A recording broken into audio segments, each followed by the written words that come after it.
जगाते हुए तहसीलदार को स्वास्थ्य मंत्री के नाम ज्ञापन दिया।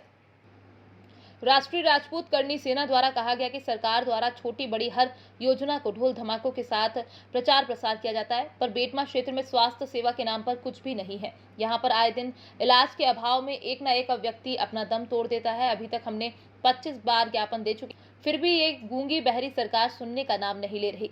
राष्ट्रीय राजपूत करनी सेना द्वारा बड़ी संख्या में कार्यकर्ताओं के साथ ढोल बजाकर सोए हुए शासन प्रशासन को जगाते हुए तहसीलदार को स्वास्थ्य मंत्री के नाम पर ज्ञापन दिया। राष्ट्रीय राजपूत करनी सेना द्वारा बताया गया कि सरकार द्वारा छोटी बड़ी हर योजना को ढोल धमाके के साथ प्रचार प्रसार किया जाता है। राष्ट्रीय राजपूत करनी सेना के कार्यकर्ता महाराणा प्रताप के वंशज हैं, जो हाथ जोड़कर शासन प्रशासन से बेटमा स्वास्थ्य केंद्र की स्वास्थ्य सेवा ठीक करने की मांग कर रहे हैं। हमें भाला फेंकना भी आता है और उग्र आंदोलन करना भी हम जानते हैं। बेटमा स्वास्थ्य केंद्र में ना ही डॉक्टर है, ना ही एम्बुलेंस है, सोनोग्राफी मशीन भी नहीं है और ना ही एक्सरे मशीन है। सुविधा के नाम पर सिर्फ एक बिल्डिंग है, जहां पर जो भी मरीज आता है वो सिर्फ मर कर जाता है। सोचते कि मेरी विधानसभा मेरा परिवार, इस अब की बार स्थानीय उम्मीदवार, इस विषय को लेकर हम काफ़ी समय से लड़ भी रहे हैं। कारण आप सब लोगों को समझ में आएगा कि वर्षों से यहाँ पर राजनीति दो परिवार कर रहे हैं, एक 42 साल से, एक 35 साल से। लेकिन 2017 में बना हुआ अस्पताल आज भी सुविधाओं के अभाव के कारण दम तोड़ रहा है। तो क्यों ना उन पर FIR दर्ज करवाई जाए, क्यों ना उनका बहिष्कार किया जाए, क्यों ना उनसे प्रश्न किए जाएं, ताकि इनकी सुविधाएं तो सुधरे। इस विषय को लेकर हम लगातार लड़ रहे हैं।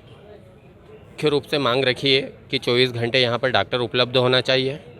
आकस्मिक सुविधाएं चिकित्सा की वह सब उपलब्ध होना चाहिए, जिसमें ब्लड बैंक से लेकर तो एक्सरे, सोनोग्राफी, और सबसे बड़ी जो बात है यहाँ की जो एम्बुलेंस है उसका जीर्णोद्धार हो जाए जल्दी से।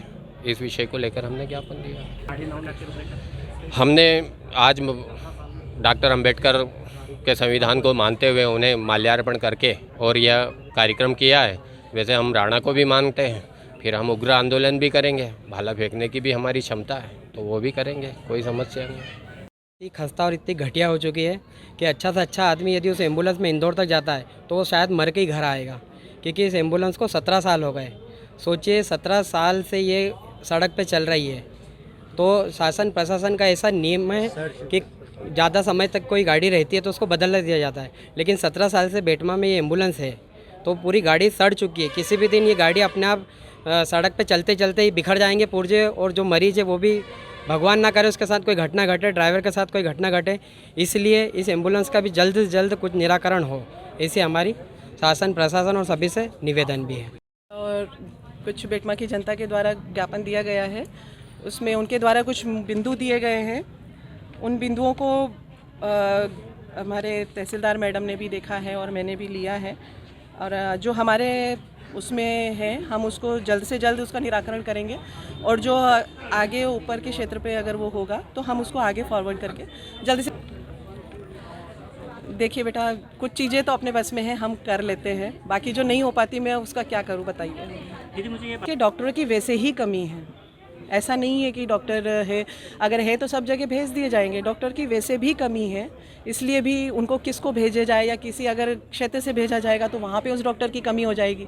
इस तरह से नई पोस्टिंग्स जो हो रही है वो डॉक्टर्स की, उसमें कई जो नए डॉक्टर्स हैं वो उनकी भर्तियाँ भी, नए डॉक्टर्स आना ही नहीं चाह रहे हैं गवर्नमेंट जॉब में। तो जो डॉक्टर्स जहाँ पे हैं पोस्टेड है, हमारे यहाँ पे भी अगर है तो देपालपुर से भेजा गया है। नई पोस्टिंग जो है वो हो ही नहीं पा रही है क्योंकि डॉक्टर्स ही नहीं है, और अगर भेजा जाएगा तो दूसरी जगह से भेजा जाएगा तो वहाँ पे वो स्थान रिक्त हो जाएगा, वहाँ पे उनकी कमियाँ होगी। हम तो जब भी कोई आता है हमारे द्वारा उनके द्वारा मतलब क्या बोल रहे, BMO से भी हम लगातार फ़ोन पे चर्चा करती। मेरे ख्याल से हर 2-3 दिन में मैं BMO से बोल चुकी हूँ। CMH ऑफिस को भी लेटर दिया जा चुका है कि हमारे यहाँ पे डॉक्टर्स की बहुत कमी है, तो प्लीज़ हमें दी जाए, क्योंकि हमारे डॉक्टर्स अगर यहाँ उपलब्ध रहेंगे तो हमारा भी लोड कम होगा।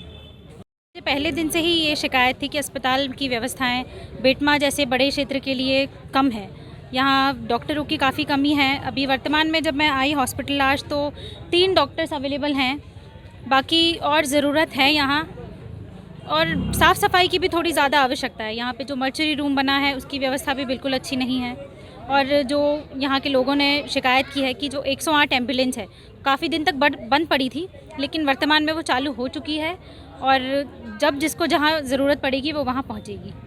बाकी जो सबने मांग रखी है कि एक्सरे रूम तो बना है लेकिन वहाँ एक्सरे मशीन नहीं है, वहाँ कोई टेक्नीशियन नहीं है, तो वो उसकी बात आगे रखी जाएगी। जितना जल्दी हो सके उसकी सुविधा उपलब्ध कराई जाएगी। और 108 वर्किंग है अभी, जब भी चालू